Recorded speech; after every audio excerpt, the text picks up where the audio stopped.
আমরা আমাদের আগের লেকচারে যে পার্টটাকে শেষ করেছিলাম সেটা হলো স্থির তড়িতের প্রাথমিক ঘটনাবলী, অর্থাৎ এলিমেন্টারি ফিনোমেনন অফ ইলেকট্রোস্ট্যাটিক্স। তার কিছু আমরা নিউমেরিক্যাল সলভ করেছি এবং থিওরি পোর্শনটাকে পুরোটা কভার করেছি। আজকে আমরা যেটা নতুন একটা টপিক নিয়ে আলোচনা শুরু করব সেটা হলো ইলেকট্রিক ফিল্ড, বা যেটাকে বলা হয় তড়িৎ ক্ষেত্র। অর্থাৎ ইলেকট্রিক ফিল্ড তার আমরা প্রথম পার্ট নিয়ে আলোচনা করব, অর্থাৎ পার্ট 1। এই পার্ট 1 এর মধ্যে আমরা কি কি জিনিস নিয়ে আলোচনা করব, যে জিনিসগুলো নিয়ে আলোচনা করব সেগুলো এখানে লেখা। সেগুলো কি কি একটু ডিকটেট করা যাক। কুলম্বের সূত্র এবং কুলম্বের সূত্রের ভেক্টর রূপ। কারো কারো মনে হতে পারে যে কুলম্বের সূত্র এ তো জানা কথা, কিন্তু না, কুলম্বের সূত্রের এখনো অনেক কিছু জিনিস আছে যেগুলো আমরা আদতে জানি না। এখানে কি কি নিয়ে আমরা আলোচনা করব? অবভিয়াসলি যেটা জানা কুলম্বের সূত্র সেটা নিয়ে তো আমরা আলোচনা করবো, যে বিভিন্ন আধানের মধ্যে কিরকম ভাবে আকর্ষণ বিকর্ষণ কাজ করে সেগুলো জিনিস তো নিয়ে আলোচনা করবোই। তার সাথে যেটা নিয়ে আলোচনা করবো সেটা হচ্ছে যে কুলম্বের সূত্রের সার্বজনীনতা, অর্থাৎ কুলম্বের সূত্রকে সব জায়গায় কি খাটাতে পারবো, কুলম্বের সূত্র কোন জায়গায় খাটে কোন জায়গায় খাটে না। এবং যেহেতু আমরা জানি যে একটা বস্তুর ওপর প্রযুক্ত বল একটা কি ধরনের রাশি, ভেক্টর রাশি, সুতরাং কুলম্বের সূত্রের মাধ্যমে আমরা কি পাই, দুটি আধানের মধ্যে ক্রিয়াশীল আকর্ষণ বল বা বিকর্ষণ বলের মান, সেইটার একটা ভেক্টর ফর্ম রয়েছে। সেই ভেক্টর ফর্মটা নিয়ে আমরা ডিটেইলস আলোচনা করব।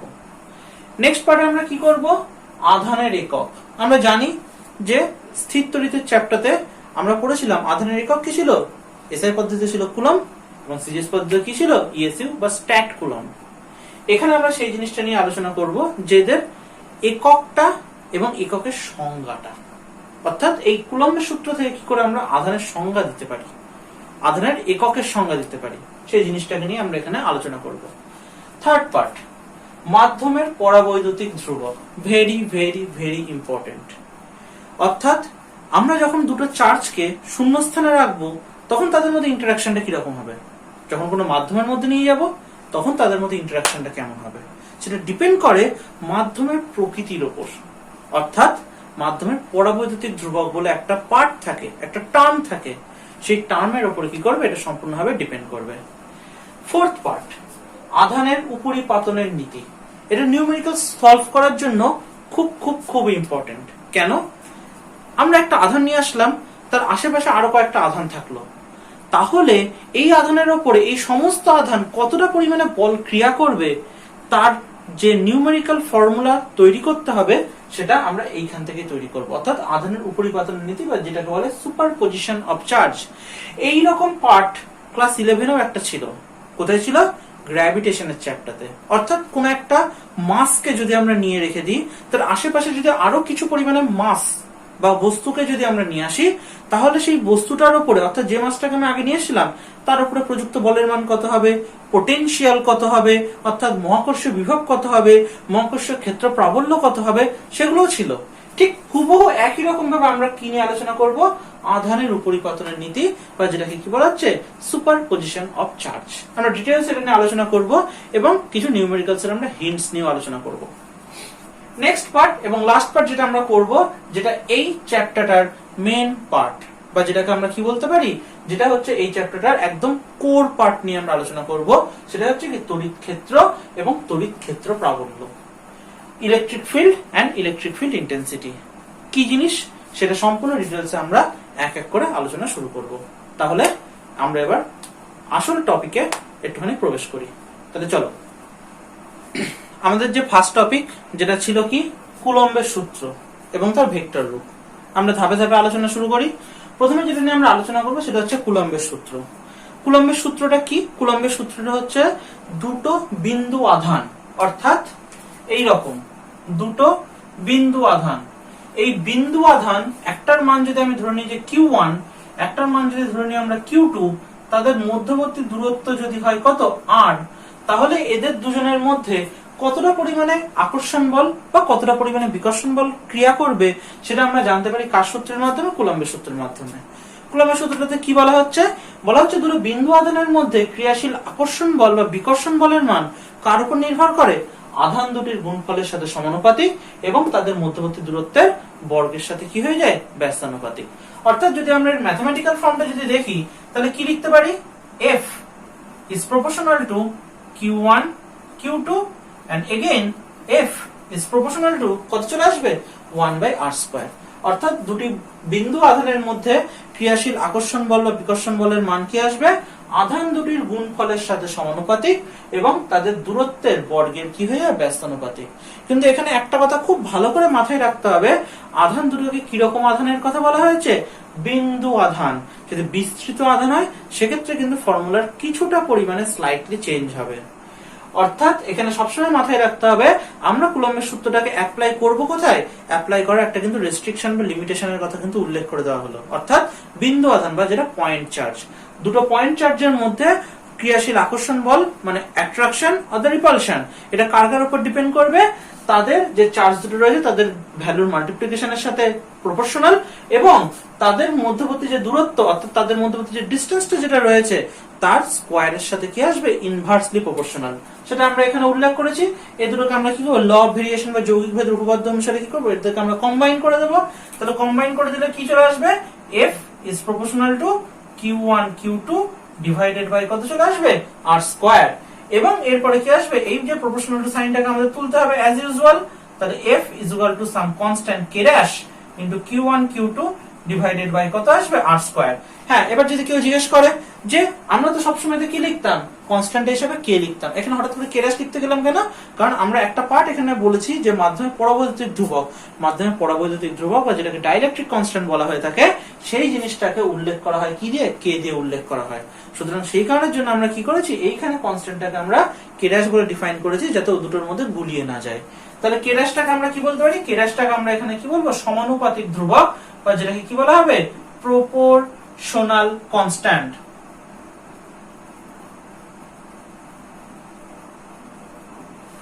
তাহলে হয়ে গেল, তাহলে কে ড্যাশটাকে আমরা কি বললাম প্রপোর্শনাল কনস্ট্যান্ট। এই প্রপোর্শনাল কনস্ট্যান্টের ভ্যালু কত হয়, প্রপোর্শনাল কনস্ট্যান্টের একটা পার্টিকুলার ভ্যালু রয়েছে। আমাদের এখানে দুটো সিস্টেম রয়েছে ইউনিট সিস্টেম, একটা কি বলবো আমরা সিজিএস ইউনিট সিস্টেম, একটা কি বলবো আমরা এসআই ইউনিট সিস্টেম। যদি সিজিএস ইউনিট সিস্টেম যদি নেওয়া হয় বা যেটাকে আমরা গাউসিয়ান সিস্টেম বলে থাকি তাহলে সেখানে কে ড্যাশের ভ্যালু কত হয়ে যায়, কে ড্যাশের ভ্যালু তখন হয়ে যায় কত কে। এবং সেই কে এর ভ্যালু যদি আমরা কোনো শূন্যস্থান বা বায়ু মাধ্যম নিই তাহলে সেখানে কত হয়ে যাবে, সেখানে হয়ে যাবে সেটা 1 হয়ে যাবে। এবং যদি এসআই সিস্টেম যদি নেওয়া যায়, এসআই সিস্টেমের ক্ষেত্রে কত আসবে, এসআই সিস্টেমের ক্ষেত্রে কে ড্যাশের ভ্যালু চলে আসবে 1/4 এপসাইলন। এই এপসাইলন জিনিসটা কি, এই এপসাইলনটাকে বলা হয় কোন মাধ্যমের তড়িৎ ভেদ্যতা বা যেটাকে কি বলা হয় পারমিটিভিটি অফ এনি মিডিয়াম। কি জিনিস সেগুলো সব আমরা নিয়ে আলোচনা করব। তাহলে আপাতত এই জিনিসগুলো একটুখানি ডিফাইন করা যাক। তাহলে এপসাইলন মানে কি কোন মাধ্যমের তড়িৎ ভেদ্যতা বা যেটাকে কি বলা হচ্ছে পারমিটিভিটি অফ এনি মিডিয়াম হলো। তাহলে এপসাইলনটাকে বলা হচ্ছে পারমিটিভিটি অফ এনি মিডিয়াম। এইটাকে আবার লেখা যায় এরকম ভাবে 1/4 কে এপসাইলন নট বা অনেকে এটাকে এপসাইলন 0 বলে থাকে। এই এপসাইলন 0 মানে কি, এপসাইলন 0 হচ্ছে যে পারমিটিভিটি অফ এয়ার, বাতাসের তড়িৎ ভেদ্যতা। তাহলে এপসাইলন 0টাকে কি বলা হচ্ছে, এপসাইলন 0টাকে বলা হচ্ছে permittivity of air or vacuum. ঠিক আছে, শূন্যস্থান বা বাতাসের তড়িৎ ভেদ্যতাটাকে কি বলা হচ্ছে এপসাইলন 0। আর এখানে কি কাকে বলা হচ্ছে, ওই যে বলেছিলাম মাধ্যমের পরাবৈদ্যুতিক ধ্রুবক বা যেটাকে কি বলা হয় ডাইইলেকট্রিক কনস্ট্যান্ট, সেইটাকে বলা হচ্ছে এখানে কে। তাহলে এইটা কি বলা হচ্ছে ডাইইলেকট্রিক কনস্ট্যান্ট বা যেটাকে কি বলা হচ্ছে মাধ্যমের পরাবৈদ্যুতিক ধ্রুবক। কিন্তু মাথায় রাখতে হবে এই কে আর এই কে এই দুটো কে জিনিস কিন্তু এক কে না। সিজিএস সিস্টেমের ক্ষেত্রে বা গাউসিয়ান সিস্টেমের ক্ষেত্রে কে ড্যাশটাকে সচরাচর কি ধরে নেওয়া হয় 1 বলেই ধরে নেওয়া হয়ে থাকে। কিন্তু সেই 1টা একমাত্র কার ক্ষেত্রে অ্যাপ্লিকেবল হয়, শূন্যস্থান বা যেটাকে আমরা কি বলতে পারি বাতাসের জন্য সেটা অ্যাপ্লিকেবল হয়ে থাকে। আর এসআই সিস্টেমের ক্ষেত্রে কে ড্যাশের ভ্যালু হয় 1/4 এপসাইলন এবং যেখানে আমরা কি বলতে পারি এই এপসাইলনের জায়গায় এটাকে কে এপসাইলন 0 বলেও লেখা হয়ে থাকে। এগুলো কি জিনিস আমরা সব পরে ডিটেইলসে আলোচনা শুরু করব। তাহলে এইখানে আমরা তাহলে কি বলতে পারি, তাহলে এই ফর্মটা তাহলে কি রকম হয়ে যাবে, এই ফর্মটা যেটা থাকবে সেটা আমরা কি লিখতে পারি সিজিএস সিস্টেমের ক্ষেত্রে F is equal to কত লিখতে পারি Q1 Q2 ডিভাইডেড বাই কত r²। যেখানে আমি কে ড্যাশ এর মানটা কত ধরে নিচ্ছি, কে ড্যাশ এর মানটা বাতাসের জন্য আমরা 1 বলে ধরে নিচ্ছি। আর এসআই সিস্টেমের ক্ষেত্রে এইটাই কত চলে আসবে, F is equal to 1/4 pi epsilon Q1 Q2 divided by R square। এটা কোন পদ্ধতি? এটা হচ্ছে যে এসআই পদ্ধতি, এটাকে বলা হচ্ছে এসআই পদ্ধতি। এবং এটা কি কি বলা হচ্ছে, এটাকে বলা হচ্ছে সিজিএস বা যেটাকে বলা হচ্ছে গাউসিয়ান পদ্ধতি। তাহলে যদি আমাদেরকে জিজ্ঞেস করা হয় যে এসআই পদ্ধতিতে আমাদের দুটো বল বিন্দু আধানের মধ্যে বা পয়েন্ট চার্জের মধ্যে ক্রিয়াশীল আকর্ষণ বল বিকর্ষণ বলের মান কত হয়, সেটা হয় এটা F is equal to 1/4 pi epsilon Q1 Q2 divided by কত আসে R square। এবং গাউসিয়ান সিস্টেমের ক্ষেত্রে F is equal to কত আসবে, simple Q1 Q2 divided by R square। দেখে মনে হতে পারে যে গাউসিয়ান সিস্টেমের ক্ষেত্রে যেটা আসছে অর্থাৎ F is equal to Q1 Q2 divided by R square, এটা তো অনেক ছোট একটা ফর্মুলা। কিন্তু মাথায় রাখতে হবে এই ছোট ফর্মুলাটাকে ধরে নিয়ে যদি আমরা পুরো ইলেকট্রোস্ট্যাটিক বা পুরো কারেন্ট ইলেকট্রিসিটি বা পরবর্তীতে ইলেকট্রিসিটি ম্যাগনেটিজম নিয়ে যদি আমরা আলোচনা করি, তাহলে সেখানে এমন বড় বড় টার্মের আমাদেরকে সম্মুখীন হতে হবে যেটা একদম পুরো আমাদের মাথার বাইরে চলে যেতে পারে। সেই কারণের জন্য কি আমার সাজেশন অনুযায়ী বা এখন অল ইন্ডিয়া বেসিসে কি হয়ে গেছে যে সবাই এসআই সিস্টেমটাই কিন্তু ইউজ করে। সেজন্য এসআই সিস্টেমের ক্ষেত্রে কিছুই না, গাউসিয়ান সিস্টেমে যেটা রয়েছে তার সাথে একটা লেজ হিসাবে কি মনে রাখতে হবে, 1/4 pi epsilon, কিছুই না, শুধু একটা 1/4 pi epsilon জাস্ট সামনে কি করে রেখে দিতে হবে, মাল্টিপ্লাই আকারে রেখে দিতে হবে। কিন্তু এই জিনিসটা যদি অ্যাপ্লাই করা যায় তাহলে সেখানে কিন্তু পরবর্তীতে যখন ইলেকট্রিসিটি ম্যাগনেটিজম নিয়ে আলোচনা করা হবে তখন দেখতে পাই যে যখন ম্যাক্সওয়েলের বিভিন্ন যে ইকুয়েশন গুলো, ম্যাক্সওয়েলের 4টে যে ইকুয়েশন, তার মধ্যে আমরা একটা ইকুয়েশন পড়বো এই চ্যাপ্টারের মধ্যে রয়েছে, ইলেকট্রিক ফিল্ডের মধ্যে রয়েছে, কিন্তু সেটা আজকে না, নেক্সট ক্লাসে আমরা পড়বো। সেটা কি, সেটার ক্ষেত্রে যখন আমরা আলোচনা করব দেখতে পাওয়া যাবে যে এত বড় বড় ফর্মুলা তৈরি হয়ে যাবে এইটার জন্য যে সেটা মাথার বাইরে চলে যাবে। কিন্তু এটা নিলে কি হবে, ফর্মুলাগুলো সব ছোট ছোট ফর্মুলাতে কনভার্টেড হয়ে যাবে। সুতরাং বারবার বলছি এসআই সিস্টেমটাকে দেখতে একটু কমপ্লিকেটেড হলেও এই সিস্টেমে মনে রাখাটাই কিন্তু সব থেকে বেশি কিন্তু সুবিধাজনক। যাই হোক, তাহলে এখানে আমরা কি কি নিয়ে আলোচনা করলাম, তাহলে এখানে আমরা আলোচনা করলাম যে কুলম্বস ল নিয়ে আলোচনা করলাম এবং কুলম্বস ল এর মাধ্যমে আমরা দেখলাম দুটো চার্জের মধ্যে অ্যাট্রাকটিভ ফোর্স বা রিপালসিভ ফোর্স অর্থাৎ আকর্ষণ বল বা বিকর্ষণ বলের মানটা কত হবে। ঠিক আছে, সেই জিনিসটাকে নিয়ে আমরা আলোচনা করলাম এবং এখানে কিছু জিনিস ডিফাইন করলাম। যেখানে এপসাইলন বলে একটা আমরা কোয়ান্টিটি লিখেছিলাম যেটাকে কি বলা হয়, পারমিটিভিটি অফ এনি মিডিয়াম বা যেটাকে কি বলা হয় ওই মাধ্যমে তড়িৎভেদ্যতা। আর এপসাইলন জিরোটাকে আমরা যেটা লিখেছিলাম সেটাকে কি বলা হচ্ছে বাতাস বা শূন্য স্থানে তড়িৎভেদ্যতা।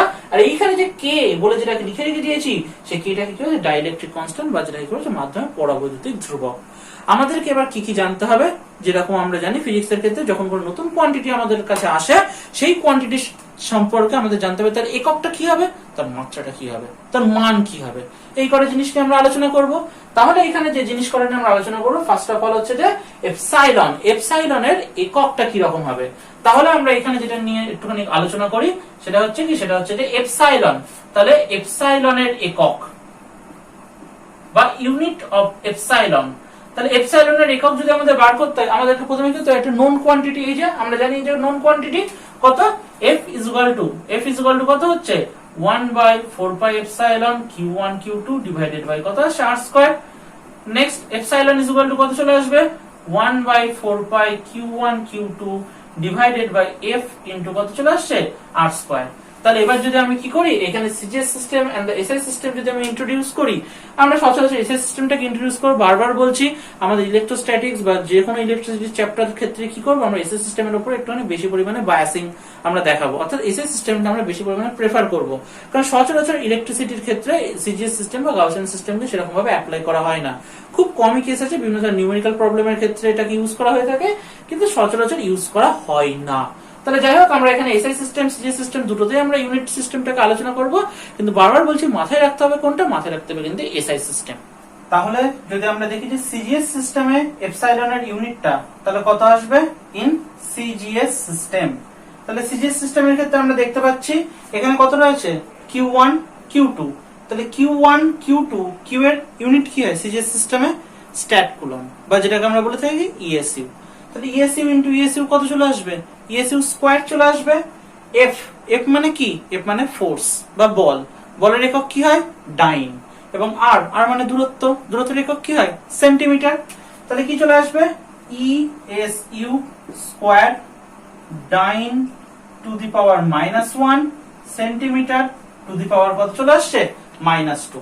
তাহলে সিজিএস সিস্টেমের ক্ষেত্রে এপসাইলনের ইউনিটটা কি আসবে, এপসাইলনের ইউনিটটা আসবে হচ্ছে যে ESU square dyne to the power -1 centimetre to the power -2, কারণ এখানে 1/4 পাই এটা কি 1/4 pi is a unitless quantity. SI system, SI সিস্টেমের ক্ষেত্রে এটাই কি চলে আসবে, Q1 Q2 এর জায়গায় চলে আসবে কত কুলম্ব স্কয়ার, এখানে কত চলে আসবে newton to the power -1, metre to the power কত চলে আসবে -2। তাহলে ESU এর জায়গায় চলে আসবে কুলম্ব, ডাইনের জায়গায় চলে আসবে নিউটন, আর সেন্টিমিটারের জায়গায় কি চলে আসবে মিটার টু দি পাওয়ার -2। এবার এপসাইলনের যে ইউনিট হয় এপসাইলন 0, অর্থাৎ বাতাসের যে তড়িৎভেদ্যতা সেটারও কি ইউনিট কিন্তু সেম হয়ে থাকে। অর্থাৎ যদি এখানে এপসাইলনের বদলে যদি এপসাইলন 0 এর যদি ইউনিট চাই তাহলে কি হবে সেক্ষেত্রে কিন্তু সেম। তাহলে এইটাকে আমরা বলতে পারি এপসাইলন বা কত বলতে পারি এপসাইলন 0, দুটোরই কিন্তু ইউনিট কিন্তু সেম, এই দুটোরই ইউনিট সেম। তার কারণ কি এখানে যেটা রয়েছে কে, যেটাকে আমরা ডাইলেকট্রিক কনস্ট্যান্ট বলছি, সেটা একটা ইউনিটলেস আবার কোয়ান্টিটি। সেটা কেন সেটা আমরা আলোচনা করব এগুলো। এইবার আমাদের কি করতে হবে, এপসাইলন বা এপসাইলন 0 যেটা রয়েছে তার ডাইমেনশন বা মাত্রা বার করতে হবে। মাত্রা বার করা খুবই সোজা, এইখান থেকে আমরা একটা কোয়ান্টিটি পেয়ে গেছি, সেই কোয়ান্টিটি থেকে আমরা কি করব ডাইমেনশন বা মাত্রাটাকে বার করে নেব। তাহলে কি বার করব এবার আমরা ডাইমেনশন, বা যেটাকে কি বলা হচ্ছে মাত্রা। তাহলে ডাইমেনশন বা মাত্রা জিনিসটা কি করব, কিউ, কিউ এর মাত্রা কি, কিউ মানে হচ্ছে আধান, আধান মানে হচ্ছে যে আইটি। তার মানে হচ্ছে কত, এখানে উপরে আইটি ইনটু কত চলে আসছে আইটি বাই এফ, এফ এর মাত্রা কত হয়, এফ মানে হচ্ছে M L T to the power -2, force এর মাত্রা বা dimension M L T to the power -2, আর আর, আর মানে হচ্ছে দূরত্ব, দূরত্বের মাত্রা কি এল, তার মানে কি চলে আসবে এল স্কয়ার। তাহলে আলটিমেটলি যদি আমরা লিখি তাহলে এম টাকে উপরে তুললাম, তাহলে কত আসছে M to the power -1, L আর এল স্কয়ার মেলালে কত আসছে এল কিউব, তাহলে কত আসছে L two the power -3, T to the power -2 উপরে তুললে কত চলে আসবে টি স্কয়ার, টি স্কয়ার এর সাথে 80 গুণ করলে কত চলে আসবে টি টু দি পাওয়ার 4, আর কত চলে আসবে আই স্কয়ার। তাহলে এইটাই হয়ে গেল কি, এটাই হয়ে গেল এপসাইলন বা এপসাইলন 0 এর কি হয়ে গেল মাত্রা চলে আসলো। ঠিক আছে, তাহলে এইটুকুনি জিনিস আমরা এখানে কি করলাম, এখানে আমরা আলোচনা করলাম। এবার এখানে কি আলোচনা করতে হবে আমাদেরকে, এই যে এপসাইলন 0 যেটা রয়েছে তার মানটা কত হয়, এই মানটা কিন্তু খুব ভালোভাবে কিন্তু মুখস্থ রাখতে হবে। তাহলে এপসাইলন 0, এপসাইলন 0 এর মানটা কত হয়, তাহলে আমরা এখানে এই জিনিসটাকে নিয়ে একটু আলোচনা করছি। এপসাইলন 0 এর কি, এপসাইলন 0 এর মান, তাহলে এপসাইলন 0 এর মান মানে এর ম্যাগনিটিউডটা কত হয়। বারবার বলেছি আমাদেরকে এসআই সিস্টেমটাকে ভালো করে মনে রাখতে হবে, তাহলেই কিন্তু আমাদের যথেষ্ট। তাহলে এসআই সিস্টেমের ক্ষেত্রে যদি আমরা এটাকে মাথায় রাখি তাহলে সেক্ষেত্রে কি আসবে, সেক্ষেত্রে যেটাকে আমরা দেখতে পারবো এপসাইলন 0 এর মান কত আসবে 8.854 into 10 to the power -12, very very important একটা ম্যাগনিটিউড। এবং তার সাথে অবশ্যই ইউনিটটা চলে যাবে, ইউনিটটা কত আসবে coulomb square, newton to the power -1, metre to the power কত চলে আসবে -2। তাহলে এটাই হয়ে গেল কি এপসাইলন 0 এর মান। এটা কোন পদ্ধতিতে, এটা আসছে আমাদের এসআই পদ্ধতিতে। বারবার বলা হচ্ছে এসআই সিস্টেমটাকে আমরা এখানে বেশি পরিমাণে প্রেফার করব, কারণ আমাদের যাবতীয় নিউমেরিক্যালস বা যাবতীয় সমস্ত কিছু এসআই সিস্টেমের মাধ্যমে আমরা সলভ করব।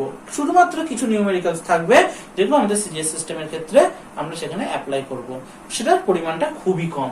তাহলে এটাই হয়ে গেল কি আমাদের এপসাইলন এবং এপসাইলন 0 সম্পর্কে আমাদের যাবতীয় সমস্ত তথ্য। তাহলে আমরা এপসাইলন বা এপসাইলন 0 এর একক এবং মাত্রা কি হবে এবং তার মানই বা কি হবে সেই জিনিসগুলো নিয়ে আলোচনা করেছি। সেই জিনিসটাকে আমি এখানে কি করেছি একটা জিস্ট আকারে লিখে দিয়েছি যাতে আমাদের পড়তে সুবিধা হয়। কি কি আরেকবার জাস্ট আমি রিপিট করছি। এপসাইলন অথবা এপসাইলন 0 এর একক ESU square 10 to the power -1 centimetre to the power -2 for CGS system, coulomb square newton to the power -1 metre to the power -2। In SI system মান 8.854 into 10 to the power -12 Coulomb Newton to the power -1 meter to the power -2 in SI system, আর মাত্রা m to the power -1 l to the power -3 t to the power 4 and I square। তাহলে এবার যে জিনিসটা নিয়ে এবার আলোচনা করতে হবে সেটা হচ্ছে কি, আমরা তো এপসাইলন বা এপসাইলন 0 দুটো জিনিস নিয়ে আমরা আলোচনা পুরো করে ফেললাম।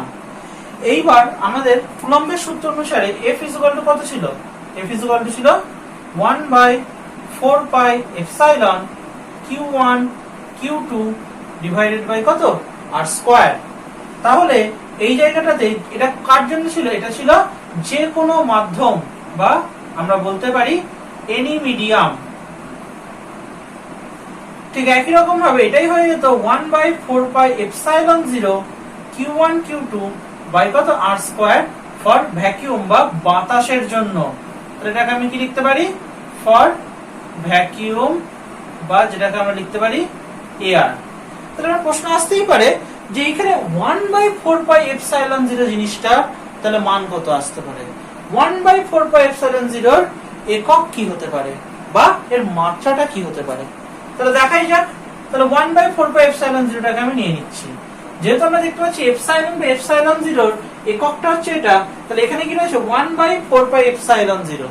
4π এর নিশ্চয়ই কোনো একক বা মাত্রা বলে কিছুই নেই। তাহলে 1/ε0 এককটা কি আসবে? এপসাইলন0 এককের ঠিক উল্টো। তাহলে এর ক্ষেত্রে যদি আমি এককটা নিয়ে যদি আলোচনা করি তাহলে এককটা কি আসবে?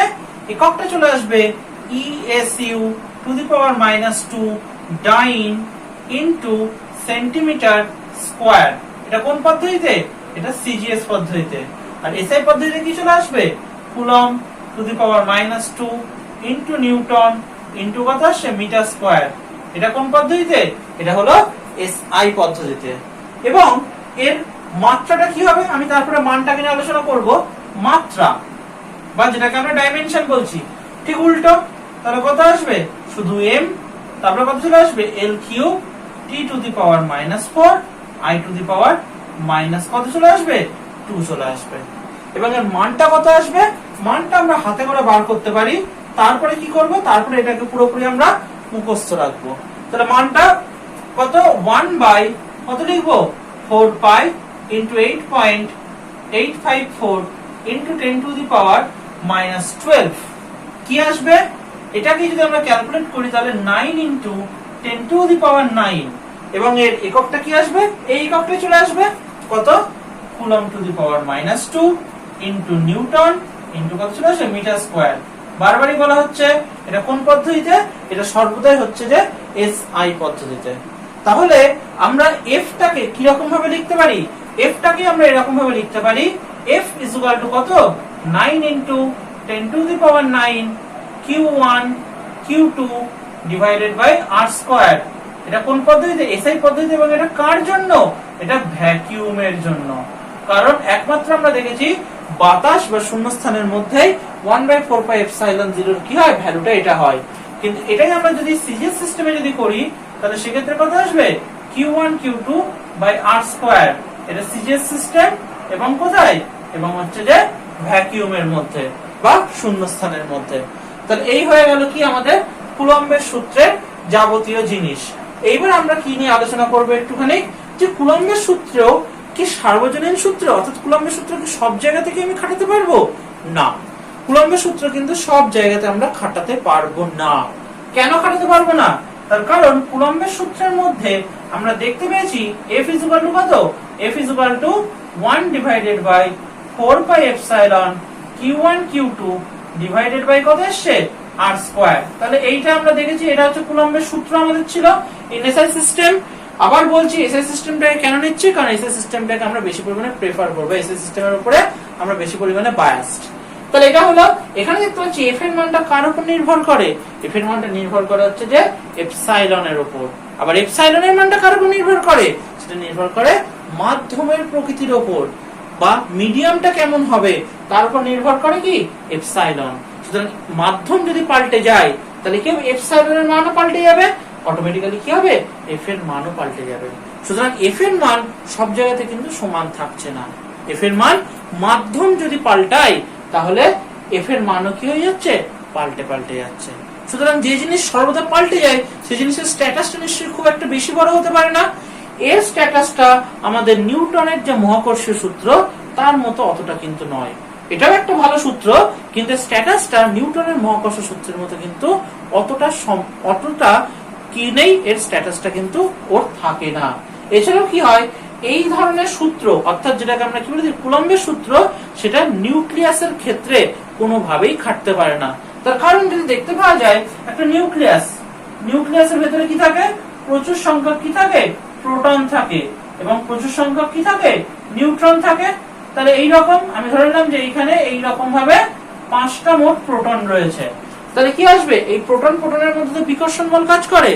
কিন্তু দেখতে পাই যে নিউক্লিয়াসটা কি থাকে, আবদ্ধ অবস্থায় থাকে। এই আবদ্ধ অবস্থায় থাকতে পারে কেন? তার কারণ হচ্ছে যে এর মধ্যে কুলম্বের বিকর্ষণ বলটা কাজ করলেও এর বাইরে একটা কি থাকে, শক্তিশালী নিউক্লিয় বলের অস্তিত্ব থাকে।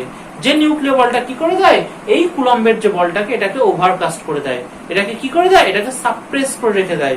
অর্থাৎ নিউক্লিয় বলের ক্ষেত্রে আমরা কিন্তু কুলম্বের সূত্র অ্যাপ্লাই করতে পারবো না।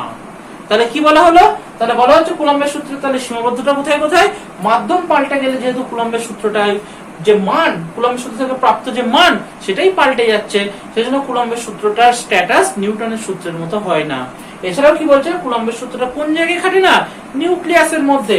অর্থাৎ দুটি বিন্দু আধানের মধ্যে ব্যবধান যদি 10⁻⁻15 বা যেটাকে কি বলা হয়, যেটাকে বলা হচ্ছে ফার্মি অর্ডারের যদি হয়ে যায়, তাহলে সেই ক্ষেত্রে কুলম্বের সূত্র কিন্তু আমরা খাটাতে পারবো না।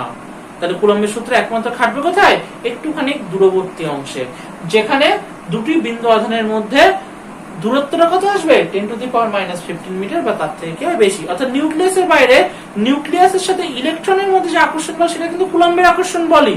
কিন্তু এই যে নিউক্লিয়াসের মধ্যে যে বিভিন্ন প্রোটন প্রোটনের মধ্যে যে বিকর্ষণ, সেই বিকর্ষণ বলটা কিন্তু কুলম্বের সূত্রের জন্য কিন্তু আমরা অ্যাপ্লাই করতে পারবো না। অর্থাৎ এর বিকর্ষণ বলের মান কত আসবে, এর জন্য আমাদের সম্পূর্ণভাবে কিন্তু আলাদা জায়গায় চলে যেতে হবে। ইউকাওকা বলে একজন সায়েন্টিস্ট আছেন, সেই ইউকাওকার মতে আমরা কি করতে, এই নিউক্লিয় বলের অস্তিত্ব মানে তার মান কত আসবে এবং তার সম্পর্কে যাবতীয় ডিটেইলস গুলো কিন্তু আমরা আলোচনা করে ফেলতে পারি। তাহলে কুলম্বের সূত্র কিন্তু নিউক্লিয়াসের মধ্যে বা 10⁻⁻15 মিটার বা ফেমটোমিটার অর্ডারে চলে আসলে, সেখানে দুটো বিন্দু আধানের মধ্যে দূরত্ব যদি ফেমটোমিটার অর্ডারে চলে আসে, সেখানে কিন্তু আমরা এই কুলম্বের সূত্রকে অ্যাপ্লাই করতে পারবো না। আর এটা কুলম্বের সূত্র সম্পর্কে খুব একটা ইন্টারেস্টিং কথা রয়েছে, সেটা কি, সেটা দেখা গেল এরকম দুটো বিন্দু আধান রয়েছে, এই দুটো বিন্দু আধানের মধ্যে ক্রিয়াশীল আকর্ষণ বলের মান যদি F হয়, এটা দেখা গেল Q1 এবং এটা দেখা গেল কত, Q2। এইখানে যদি আমি এটা তৃতীয় কোনো আধান নিয়ে আসি অর্থাৎ Q3, তাহলে কি আসবে, এই Q1 এবং Q2 এর মধ্যে আকর্ষণ বল বা বিকর্ষণ বলের মান যা ছিল, এই Q3 আনার পরেও কি থাকবে, তাই থাকবে। অর্থাৎ কুলম্বের সূত্র সবসময় কি হয়, এই দুটো বিন্দু আধানের মধ্যে সর্বদা প্রযোজ্য হয়। এখানে Q1 আর Q3 এর মধ্যে একটা আলাদা আকর্ষণ বল বা বিকর্ষণ বল চলে আসবে, Q2 Q3 এর মধ্যেও কি চলে আসবে, একটা আকর্ষণ বল বিকর্ষণ বল চলে আসবে। কিন্তু Q3 কে আনার জন্য Q1 বা Q2 এর মধ্যে যে আকর্ষণ বল বা বিকর্ষণ বল, সেটা কিন্তু কোনোভাবেই হ্যাম্পার্ড হবে না, যা ছিল তাই থেকে যাবে। সুতরাং এটা কিন্তু একটা খুব ইম্পর্টেন্ট জিনিস, যে দুটো বিন্দু আধানের মধ্যে আকর্ষণ বল বা বিকর্ষণ বল সবসময় কার উপর নির্ভর করে, ওই দুটো বিন্দু আধানের মধ্যবর্তী দূরত্ব এবং সেই বিন্দু আধানের মান এবং বিন্দু আধানটা কোন মাধ্যমে রয়েছে তার উপর নির্ভর করবে। নির্ভর করবে না কার উপরে, যদি এর সঙ্গে আরো যদি 3টে 4টে 5টা 10টা যতই আমি আধান নিয়ে আসি না কেন, সেই আধানের জন্য এদের মধ্যে আকর্ষণ বলের কিন্তু কোনো পরিবর্তন হবে না, বা এদের মধ্যে বিকর্ষণ বলের কিন্তু কোনো পরিবর্তন হবে না। তাহলে এটাই হয়ে গেল কি আমাদের ওভারঅল কুলম্বের সূত্র। তাহলে কুলম্বের সূত্রটাকে তাহলে আমরা কি করলাম, প্রথমে আলোচনা করলাম কুলম্বের সূত্র জিনিসটা কি, তারপরে সেখান থেকে কি করলাম, তার গাণিতিক রূপটাকে নিয়ে আলোচনা করলাম। সেখান থেকে আমরা দেখতে পারলাম যে প্রপোর্শনালিটি কনস্ট্যান্টটার মান কত আসতে পারে, সিজিএস সিস্টেমে বায়ু মাধ্যমের ক্ষেত্রে 1, এসআই সিস্টেমে বায়ু মাধ্যমের ক্ষেত্রে 1/4πε0 বা ε0, এবং কে এর মানটাকে যদি আমরা নিই, 1/4πε0 যে মানটা, সেটা আমরা কি করলাম, এখানে আমরা আলোচনা করলাম। এই যে 1/4πε0 এর মানটা হচ্ছে এটা এবং তার মাত্রা হচ্ছে এটা, তার একক হচ্ছে এটা, এবং ε0 যেটাকে আমরা কি বলছি, শূন্যস্থানের তড়িৎভেদ্যতা, তার কি আসবে, তার মাত্রা চলে আসবে, তার মান চলে আসবে, তার একক চলে আসবে এটা। এসআই এবং সিজিএস সিস্টেম, তার মান আসবে কোনটা, এটা, এবং তার মাত্রা কোনটা চলে আসবে, এটা। ঠিক আছে, সুতরাং এটাই হয়ে গেল কি আমাদের কুলম্বের সূত্র। এবার আমরা যে পার্টটা নিয়ে আলোচনা করব সেটা হচ্ছে কি, কুলম্বের সূত্রের ভেক্টর রূপ। আমি আগেও বলেছি কুলম্বের সূত্রের মাধ্যমে আমরা কি জানতে পারছি, দুটো বিন্দু আধানের মধ্যে ক্রিয়াশীল আকর্ষণ বল বা বিকর্ষণ বল। সুতরাং যেহেতু আমরা জানি বল কি ধরনের রাশি, একটা ভেক্টর রাশি, সুতরাং আমরা এখানেও কি নিয়ে আলোচনা করব, কুলম্বের সূত্রের ভেক্টর রূপ, vector form of Coulomb's law. তাহলে দেখা যাক, প্রচন্ড সিম্পল, জাস্ট কিছু নোটেশন আমাদেরকে মাথায় রাখতে হবে। এর মধ্যে কিচ্ছু ব্যাপার নেই, পুরোটাই সাধারণ জিনিস। এমনিতেই ফিজিক্স খুবই সাধারণ জিনিস। তাহলে কি বলা হচ্ছে, তাহলে আমি এখানে কি ধরে নিলাম, আমি ধরে নিলাম এখানে দুটো বিন্দু আধান ধরে নিলাম, যেটার মান কি, একটাকে আমি ধরে নিলাম কত, Q1, একটাকে ধরে নিলাম কত, Q2। এরা তো এমনি এমনি থাকতে পারবে না, কোনো একটা ফ্রেমের রেসপেক্টে আমাদেরকে এদেরকে আলোচনা করতে হবে। তাহলে আমি কি করলাম, এখানে একটা আমি ফ্রেম ধরে নিলাম, এরকম একটা কি রয়েছে আমার কাছে, একটা ফ্রেম রয়েছে। সেই ফ্রেমে যেটা থাকবে তার থেকে সেন্টার থেকে যে ডিসটেন্স, সেই ডিসটেন্সটাকে কত বলছি আমি r1, এবং এই ডিসটেন্সের ডিরেকশনটাকে আমি এই দিকে দিয়ে রাখি দিলাম, এবং এইটার যে ডিসটেন্স সেটাকে কি বলা হচ্ছে, সেটাকে বলা হচ্ছে r2। দিয়ে আমি কি করলাম, এটার সাথে এটাকে কি করলাম, এটার সাথে এটাকে আমি জুড়ে দিলাম, হয়ে গেল। তাহলে এই হচ্ছে আমাদের ডায়াগ্রাম, আর কিছুই নেই। এইবার কি করতে হবে, এইবার আমাদেরকে কিছু নোটেশন ইউজ করতে হবে। কিরকম নোটেশন? প্রথমে আমরা দাবি করব যে Q1 Q2 এর উপরে কি করবে, একটা বল ক্রিয়া করবে। এবার প্রশ্ন হতেই পারে কি ধরনের বল, আকর্ষণ না বিকর্ষণ, অ্যাট্রাকশন না রিপালশন? আমরা সবসময় ধরে নেব কি রিপালশন, অর্থাৎ সবসময় আমরা একটুখানি কোন চার্জের উপরে বেশি বায়াস, পজিটিভ চার্জের উপরে কিন্তু বেশি পরিমাণে বায়াসড। তাহলে সেই ক্ষেত্রে কি করতে হবে, এই যে Q1 চার্জটা রয়েছে সেটাকে ধরে নিতে হবে পজিটিভ, এই যে Q2 চার্জটা যেটা রয়েছে সেটাকে ধরে নেবো কি আমরা পজিটিভ। কেউ নেগেটিভ ধরলে এমন কিছু বিশ্ব ব্রহ্মাণ্ড উল্টে পাল্টে যাবে না। আমরা ধরে নিচ্ছি পজিটিভ, তাহলে Q1টা পজিটিভ, Q2টা কি বলা হচ্ছে পজিটিভ। তাহলে Q1 কি করবে, Q2 এর উপরে একটা বিকর্ষণ বল প্রয়োগ করবে। কোন দিকে প্রয়োগ করবে, এই বরাবর একটা বিকর্ষণ বল প্রয়োগ করবে, অর্থাৎ Q1টা Q2টাকে ঠেলে দেওয়ার চেষ্টা করবে। তাহলে Q1টা যদি Q2টাকে ঠেলে দেওয়ার চেষ্টা করে, তাহলে কোন দিক বরাবর ঠেলে দেওয়ার চেষ্টা করবে, এই দিক বরাবর। সেইটাকে আমরা একটা নোটেশন দিয়ে ইউজ করছি, সেটাকে বলা হচ্ছে F of 1 2। F of 1 2 মানে কি, 1 নম্বর আধান 2 নম্বর আধানের উপরে কতটা পরিমাণে বল ক্রিয়া করছে, অর্থাৎ Q1 চার্জ Q2 চার্জের উপরে কতটা পরিমাণে কি করছে, ফোর্স অ্যাপ্লাই করছে। তাহলে কি লিখতে পারি আমরা, কি F12, F12 মানে কি Q1 আধান Q2 আধানের উপর কতটা বল প্রয়োগ করছে। তাহলে F12 মানে কি Q1 আধান প্রথমে যেটা থাকবে সেটা অন্যজনকে কি করবে, বল ক্রিয়া করবে। এবং এটা কত আসবে, according to our Coulomb's law 1/4 pi epsilon. আমি এখানে যে কোনো মিডিয়াম ধরে নিচ্ছি, কেউ যদি বাতাস ধরে তাতেও কোনো অসুবিধা নেই, তাহলে সেখানে এপসাইলনের জায়গায় এপসাইলন 0 বসিয়ে দিতে হবে বা এপসাইলন নট বসিয়ে দিতে হবে।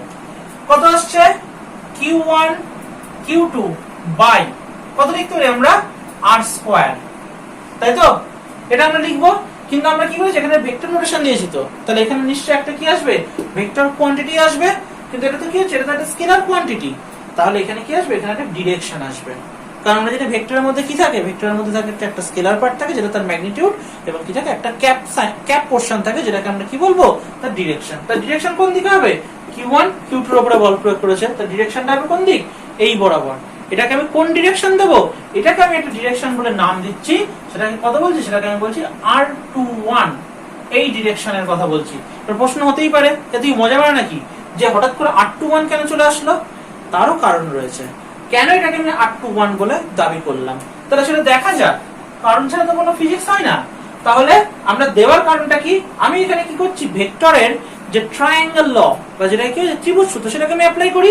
তাহলে আমি ধরে নিলাম প্রথমে এইটাতে কিছুই নেই, মানে R21 বলে কিছু নেই, আমি এটাকে R ভেক্টর বলে দাবি করলাম।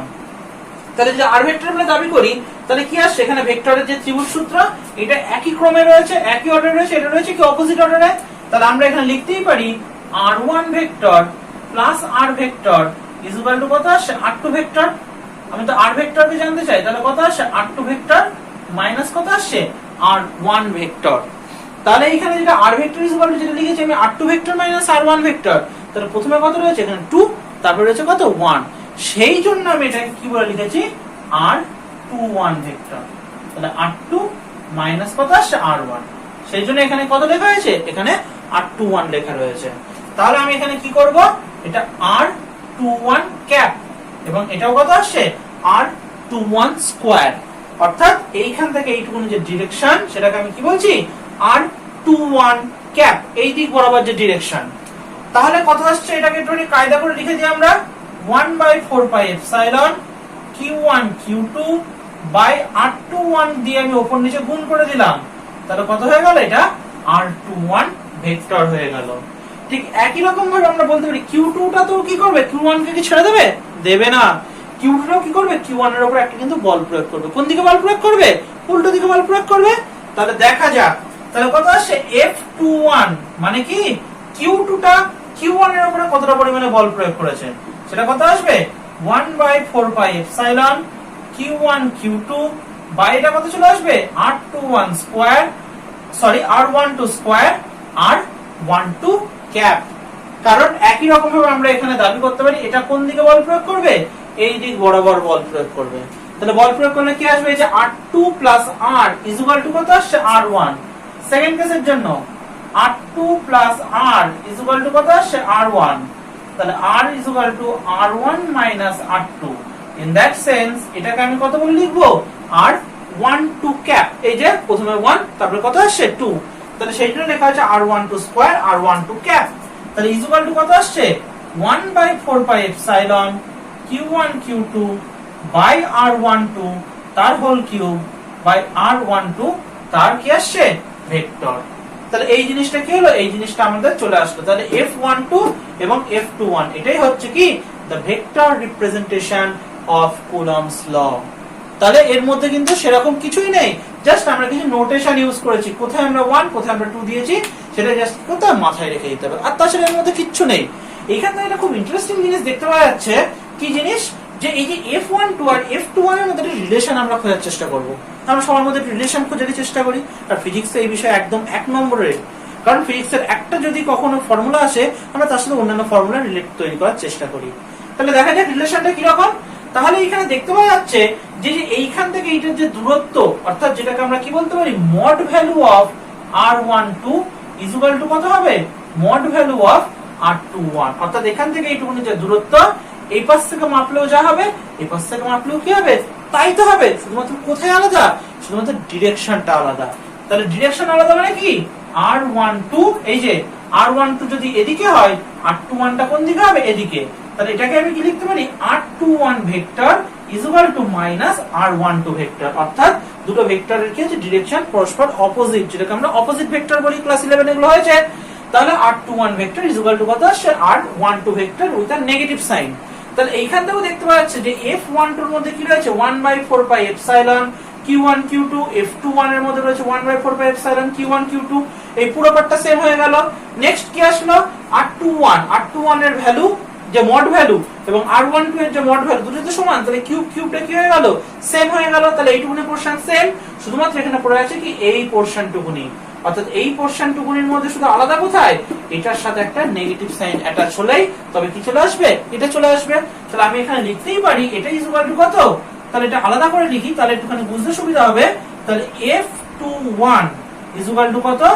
1/4 pi epsilon Q1 Q2 R12 এর জায়গায় কত লিখছি R21 তার cube with a negative sign of কত আসছে R21 ভেক্টর তাই তো তাহলে এখানে দেখা যাচ্ছে এই যে R21 এই যে এইটাকে যদি আমি এপাশে আনি মাইনাস সাইনটাকে যদি এপাশে আনি তাহলে আর মাইনাস চলে আসছে তাহলে এটাই হয়ে যাচ্ছে কি এটাই হয়ে যাচ্ছে মাইনাস F12 তাহলে আমরা দেখতে পাচ্ছি therefore F12 vector is equal two minus F21 vector অর্থাৎ Q1 আধানটা Q2 আধানের উপর কতটা বল প্রয়োগ করেছে তার যা মান এবং Q2 আধান Q1 এর উপর কতটা বল প্রয়োগ করেছে তার মান কে সমান বা ইকুয়াল শুধুমাত্র তাদের কি আলাদা ডিরেকশনটা আলাদা এটা কি রকম সূত্র এটা হচ্ছে নিউটনস থার্ড ল তাহলে আমরা কি করলাম আমরা কুলম্বের সূত্রের ভেক্টর ফর্ম থেকে আবার কোথায় চলে আসলাম নিউটনের তৃতীয় সূত্রে চলে আসলাম Newton's third law of motion যে প্রত্যেকটা ক্রিয়া সমান এবং বিপরীত ক্রিয়া যে প্রতিক্রিয়া রয়েছে ইচ অ্যাকশন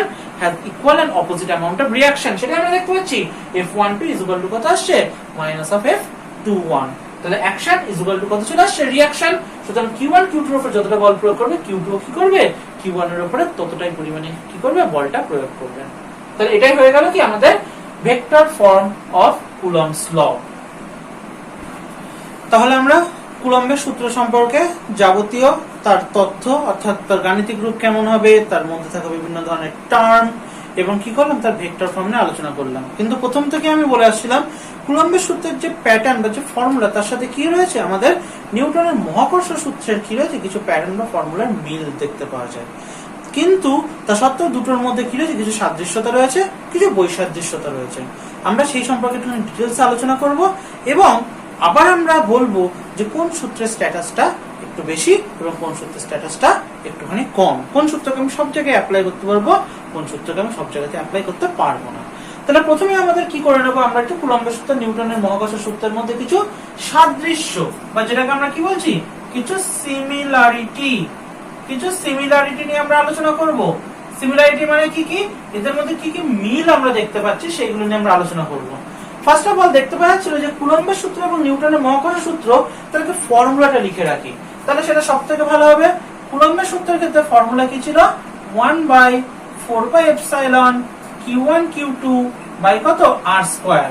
আর নিউটনের মহাকর্ষ সূত্রের ক্ষেত্রে ফর্মুলা কি ছিল, F = g * m1 m2 divided by কত ছিল, r স্কয়ার। এটা হচ্ছে তাদের দুজনের সূত্র। তাহলে এইবার যদি আমরা দেখি এদের মধ্যে যদি সিমিলারিটি খোঁজার চেষ্টা করি, তাহলে দেখতে পাচ্ছি কুলম্বের সূত্রের ক্ষেত্রে তাদের দুজনের মধ্যে, অর্থাৎ দুটো বিন্দু আধানের মধ্যে ক্রিয়াশীল আকর্ষণ বল বা বিকর্ষণ বলের মানটা কি থাকে, সর্বদাই r স্কয়ারের সাথে ইনভার্সলি প্রপোর্শনাল।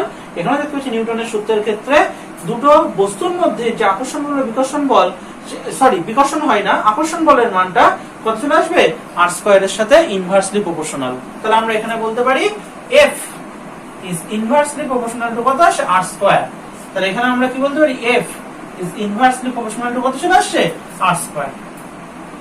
2, এই দুটো বলই কোথায় কাজ করতে পারে, শূন্যস্থানে কাজ করতে পারে। অবশ্যই মাধ্যম থাকলেও তাতে কোনো অসুবিধা নেই, কিন্তু এই দুটো বল শূন্যস্থানেও কাজ করতে পারে। তাহলে কোথায় কাজ করে, শূন্যস্থানে বা ভ্যাকুয়ামে এরা কাজ করতে পারে। তাহলে কোথায় কাজ করবে, শূন্যস্থানে কাজ করে, অর্থাৎ ভ্যাকুয়ামে কাজ করতে পারে। এটাও কি করবে, এটা শূন্যস্থানে কাজ করে, অর্থাৎ ভ্যাকুয়ামে এরা কাজ করতে পারে। নেক্সট 3 নম্বরে কি আমরা বলতে পারি, 3 নম্বরে বলতে পারি এই দুটো সূত্রই একমাত্র সংরক্ষী বলের জন্যই প্রযোজ্য, বা মহাকর্ষ সূত্রের মাধ্যমে যে প্রযুক্ত বলটা আমরা পেয়ে থাকি বা কুলম্বের সূত্রের মাধ্যমে যে প্রযুক্ত বলটা পেয়ে থাকি, দুটো বলই কি হয়, সংরক্ষী বল। কি এই সংরক্ষী বল, এটা ক্লাস 11 এর ওয়ার্ক এনার্জি এন্ড পাওয়ার চ্যাপ্টারের মধ্যে রয়েছে। অর্থাৎ যে বল প্রয়োগ করলে কি থাকবে, কৃতকার্যের মানটা সবসময় নির্ভর করে প্রান্ত দুটির অবস্থানের উপরে। অর্থাৎ একটা জায়গা থেকে অন্য জায়গায় নিয়ে যাওয়া হলো, আবার যদি পুনরায় প্রথম জায়গায় ফিরিয়ে নিয়ে যাওয়া হয়, তাহলে কৃতকার্যের মান কত হয়ে যাবে, 0। যেরকম অভিকর্ষের ক্ষেত্রে কোন একটা বিন্দু থেকে একটা বিন্দুতে কি করা হলো, একটা বস্তুকে তোলা হলো, তার থেকে যদি আবার নিচে নিয়ে চলে আসা হয়, তাহলে কি হয়ে যাবে, অভিকর্ষের স্থিতিশক্তির মান কত হয়ে যাবে, 0 চলে আসবে।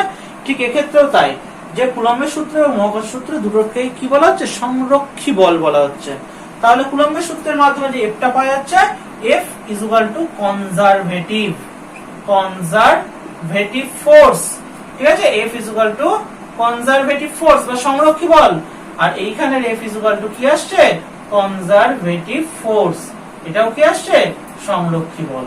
ঠিক আছে, তাহলে সংরক্ষী বলের উদাহরণ কি দিলাম বা সংজ্ঞাটা কি দিলাম, যখন কোন একটা বস্তুকে এক জায়গা থেকে অন্য জায়গায় নিয়ে যাওয়া হবে, কোন একটা বল ক্রিয়া করে সেটা যদি আবার তার আগের অবস্থানে ফিরিয়ে আনা যায়, তাহলে কৃতকার্যের পরিমাণ কত চলে আসবে, 0। যেরকম ঘর্ষণ বল সংরক্ষী বল হয় না, কারণ ঘর্ষণ বল সামনের দিকে নিয়ে যেতে গেলে যেদিকে কাজ করবে, উল্টো দিকে নিয়ে যেতে গেলে তার বিপরীতে কাজ করবে। অটোমেটিক্যালি কি করতে হবে, আমাকে দূর ক্ষেত্রে কাজ করতে হবে, আলটিমেটলি কৃতকার্য একটা পাওয়া যায়।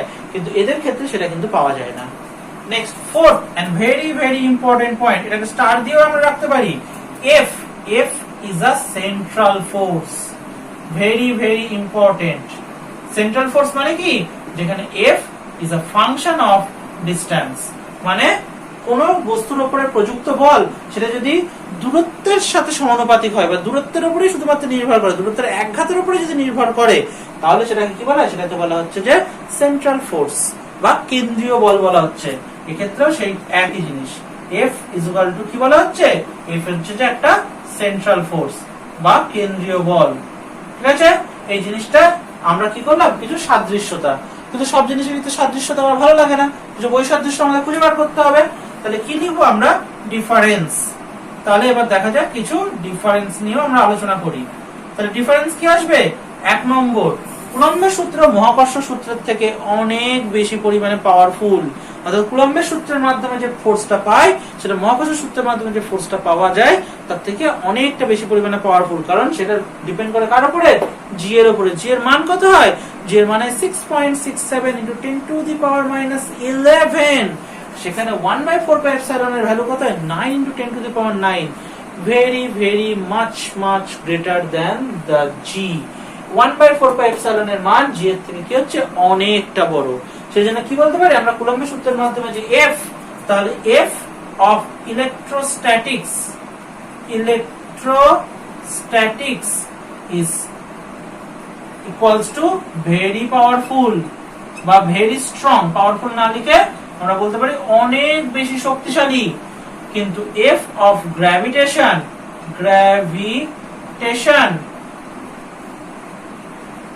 এটা কি হচ্ছে, এটা very weak।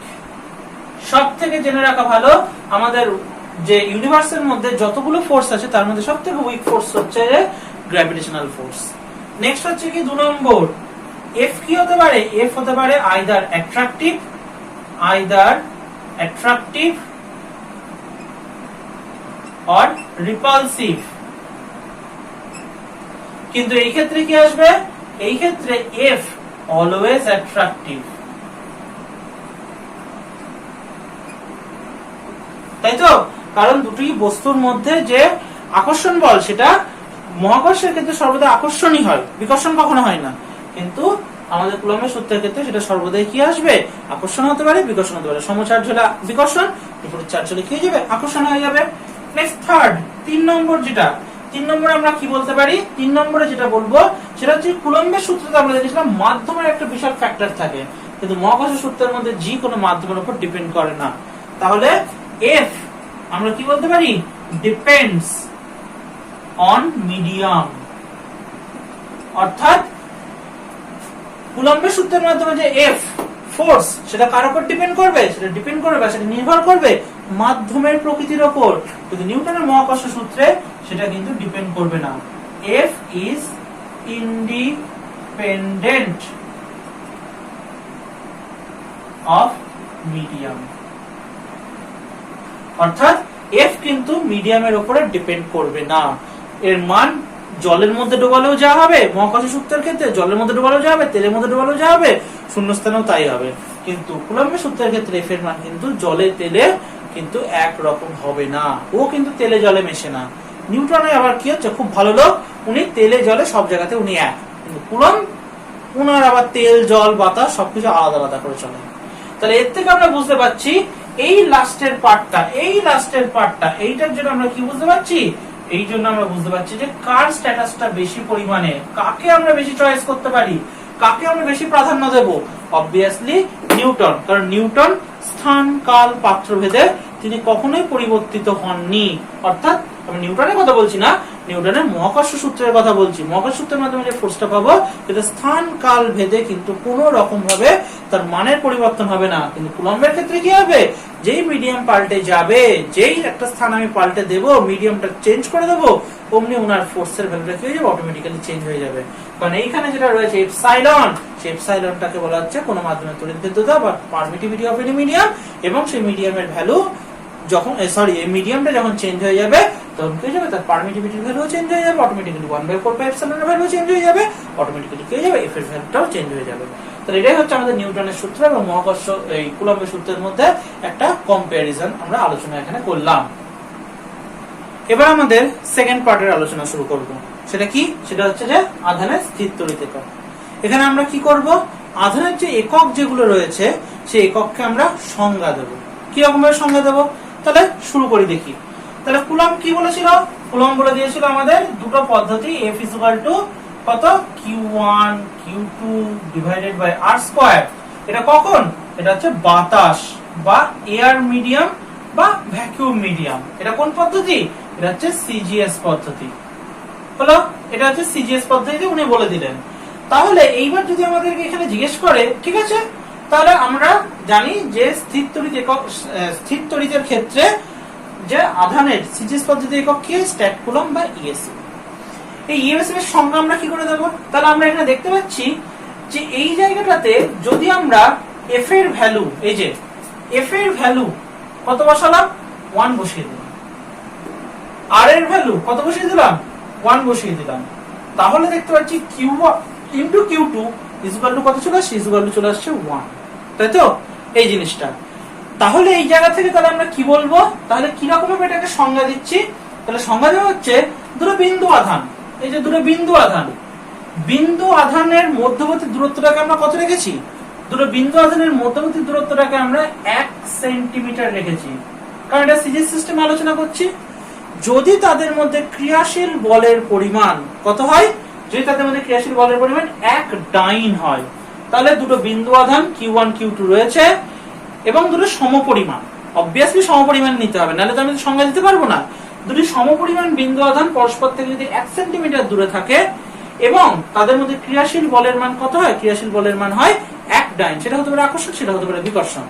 তখন সেই বিন্দু আধান দুটোর মান আমি কত দেবো? সেই বিন্দু আধান দুটোর মান দেবো 1 ESU করে। তাহলে 1 ESU এর সংজ্ঞা কি রকম ভাবে দেওয়া হচ্ছে? 1 ESU এর সংজ্ঞা দেওয়া হচ্ছে যদি দুটি বিন্দু আধান পরস্পর থেকে কতটা দূরে থাকবে? 1 সেন্টিমিটার দূরে থাকবে, তবে তাদের মধ্যে ক্রিয়াশীল বলের পরিমাণ কত আসবে? 1 ডাইন হয়, তখন সেই বিন্দু আধান দুটো অর্থাৎ Q1 = Q2 = আমি কত বলতে পারবো? 1 ESU। তাহলে দুটো সমপরিমাণ বিন্দু আধান পরস্পর থেকে যদি 1 সেন্টিমিটার দূরে থাকে এবং তাদের মধ্যে ক্রিয়াশীল বলের পরিমাণ 1 ডাইন হয়, তখন সেই বিন্দু আধান দুটোকে আমরা কি বলবো? 1 ESU। হলো। নেক্সট এবার কি আসছে? এবার সিজিএস এর বদলে আমরা এসআই তে ঢুকবো, তাহলেই পেয়ে যাবো আমরা কুলম্বের সংজ্ঞা। F = 1/4πε0। এটা আমি কিসে নিয়ে যাচ্ছি? বাতাস বা শূন্যস্থানের জন্য নিয়ে যাচ্ছি। তাহলে এটাও কি আসছে? এটাও আসছে এয়ার, এবং এটা আসছে কোন পদ্ধতি? এটা আসছে এসআই পদ্ধতি। তাহলে সেই ক্ষেত্রে কি আসছে? সেই ক্ষেত্রে কয়েকটা জিনিস আমাদের একটু আইডেন্টিফাই করে রাখতে হবে।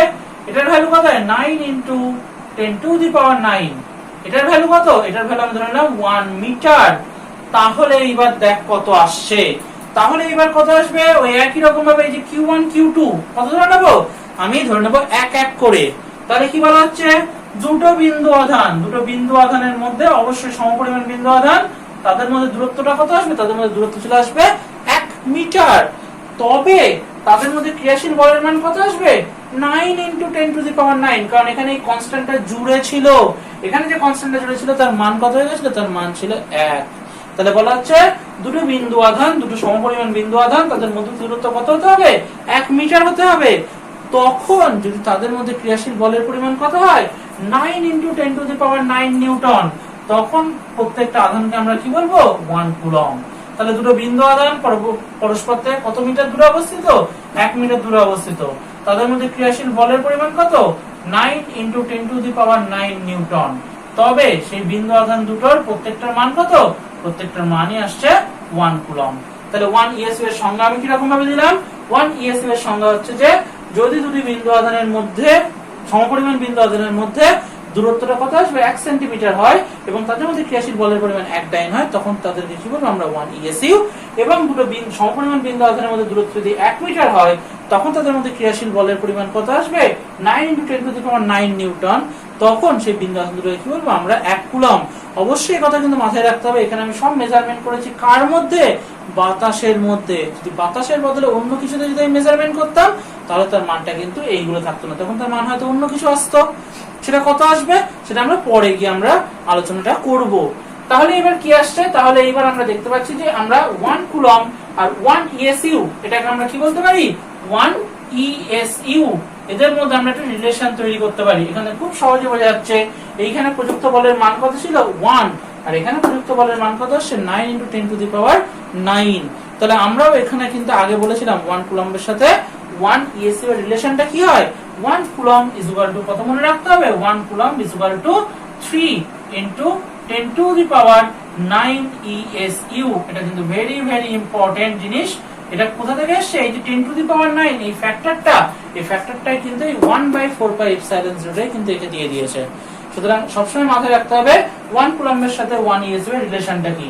এছাড়া আরো একটা ইউনিট রয়েছে যেটাকে বলে EMU ইউনিট, বা যেটাকে বলে তড়িৎ চুম্বকীয় ইউনিট। এটা মাথায় রাখতে হবে 1 EMU = 3 × 10⁻10 ESU। সুতরাং 1 EMU = আমরা কত বলতে পারি? 10 কুলম্ব। সুতরাং এই দুটো জিনিস কিন্তু খুব ভালো করে মাথায় রাখতে হবে, কারণ অনেক জায়গা আসবে যখন আমরা ম্যাগনেটিজম করব, তখন এই EMU এর কিন্তু অনেক আমরা ব্যবহার পাবো, অর্থাৎ ইলেকট্রোম্যাগনেটিক ইউনিট, সেটা কিন্তু আমরা অনেক ব্যবহার পাবো।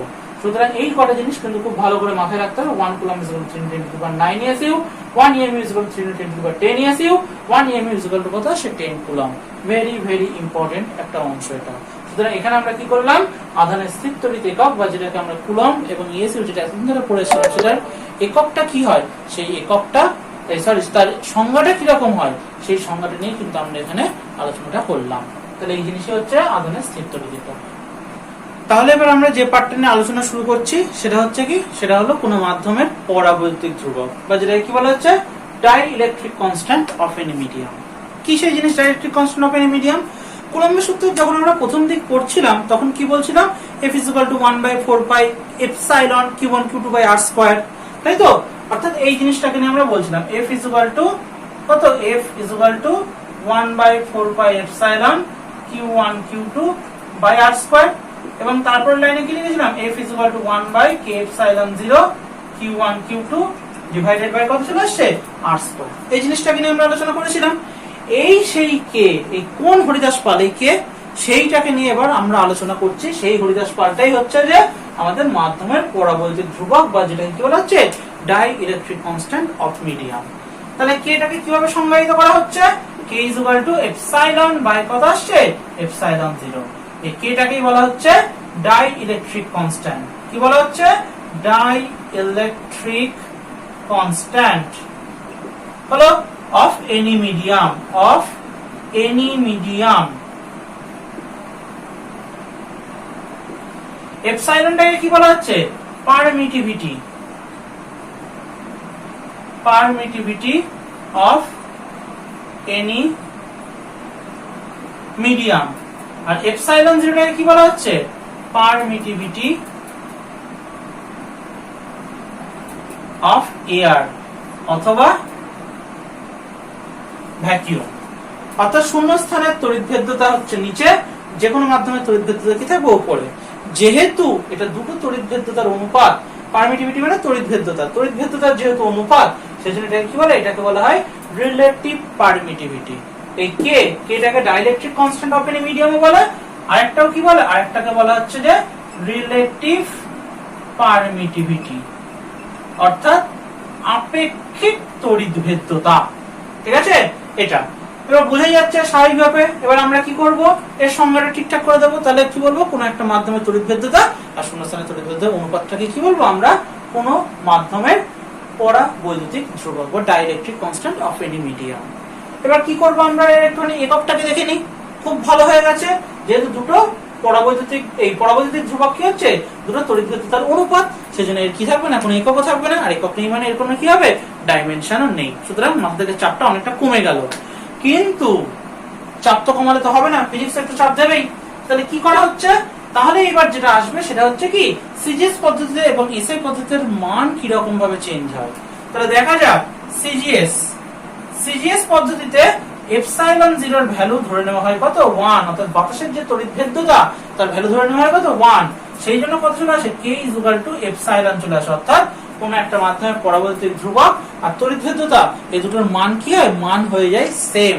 কিন্তু এপসাইলনের একটা একক রয়েছে, কে এর কিন্তু কোনো একক নেই। কিন্তু এসআই পদ্ধতিতে কি হবে, এসআই পদ্ধতিতে যেহেতু ε0 এর মান কত, 8.854 × 10⁻⁻, কত আসে, -12। এটা হচ্ছে ε0 এবং সেখানে কি চলে আসে, coulomb square, newton to the power -1, metre to the power কত চলে আসছে, -2। এটা চলে আসে আমাদের ε0।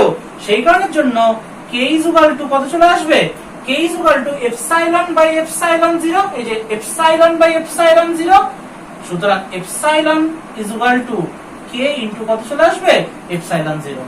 অর্থাৎ এসআই পদ্ধতির ক্ষেত্রে কোন একটা মাধ্যমের যে তড়িৎভেদ্যতা সেটা কি হয়, ওই মাধ্যমের পরাবৈদ্যুতিক ধ্রুবক ইনটু বাতাসের তড়িৎভেদ্যতা, এবং বাতাসের তড়িৎভেদ্যতার মান এইটা হয়। সেই কারণের জন্য কে আর এপসাইলনের মান এসআই পদ্ধতিতে সমান হয় না, কিন্তু সিজিএস পদ্ধতিতে কে আর এপসাইলনের ভ্যালু কি যে সমান। এটা উদাহরণ দিলেই বলা যায়। আমি এটা যে কোনো একটা উদাহরণ দিয়ে বলছি। ধরা গেল যে কোন একটা মিডিয়াম রয়েছে, সেই মিডিয়ামে কে এর ভ্যালু হচ্ছে 2। আমি জানি না সে কোন মিডিয়াম, সে কোন একটা মিডিয়াম হবে। তাহলে কে এর মান যদি 2 হয়, তাহলে সিজিএস পদ্ধতিতে এপসাইলনের মান কত আসবে, এপসাইলনের মানও চলে আসবে 2। কিন্তু এসআই পদ্ধতিতে এপসাইলনের মান কত আসবে, 2 ইনটু এপসাইলন 0, তার মানে 2 এপসাইলন 0, এবং সেখানে আমরা এটার মানটা বসিয়ে দেব 2 into 8.854 into 10 to the power -12 coulomb square newton to the power -1 metre to the power -2। আর এই ক্ষেত্রে কত চলে আসবে? এপসাইলন ইজ ইকুয়াল টু, এখানে চলে আসবে স্ট্যাট কুলম্ব, তাহলে stat coulomb square into dyne to the power -1 আর সেন্টিমিটার টু দি পাওয়ার কত চলে আসবে? -2 চলে আসবে। তাহলে বোঝাই গেল যে এপসাইলনের ভ্যালু সিজিএস পদ্ধতিতে কে এর ভ্যালুর সাথে সমান হয়ে যায়, অর্থাৎ ডাইলেকট্রিক কনস্ট্যান্টের সাথে সমান হয়ে যায়, কিন্তু এসএস সিস্টেমের ক্ষেত্রে হয় না। বারবারই মনে হচ্ছে যেন সিজিএস টা যেন খুব ভালো, সিজিএস এর কে এর মান কত আসছে? ডাইলেকট্রিক কনস্ট্যান্টের মান এপসাইলনের সাথে ইকুয়াল হয়ে যাচ্ছে, এপসাইলন 0 এর মান 1 হয়ে যাচ্ছে, কিন্তু বারবারই বলা হচ্ছে এই ল্যাশটাকে যদি একটুখানি কষ্ট করে যদি আমরা মনে রাখতে পারি, অর্থাৎ এই যে 1/4 পাই কে এপসাইলন 0 এটা মনে রাখতে হবে, তাহলে কিন্তু পরে গিয়ে অনেক কিছু সুবিধা পাওয়া যাবে। এইবার কি আসছে? এইবার এইখান থেকে আমরা আলোচনা করতে পারি যে এই যে দুটো আধানকে যদি আমরা বাতাসের বদলে যদি অন্য কোনো মাধ্যমের ভেতরে দেখা গেলো চুবিয়ে দিলাম, দেখা গেলো জলের মধ্যে ঢুকিয়ে চুবিয়ে দিলাম, তেলের মধ্যে আমি দেখা গেলো সেটাকে ডুবিয়ে দিলাম, তাহলে সেক্ষেত্রে কিরকম পরিবর্তন হবে? তাহলে আমরা দেখতে পাচ্ছি F ইজ ইকুয়াল টু কত? 1/4 pi K epsilon 0 Q1 Q2 by R square. এই যে কে এর মান একমাত্র বাতাসের ক্ষেত্রেই কত হয়? বাতাসের ক্ষেত্রেই 1 হয়। কে এর মান বাতাসের ক্ষেত্রেই কত আসে? একমাত্র 1। আর k এর value greater than 1 for any medium, ঠিক আছে?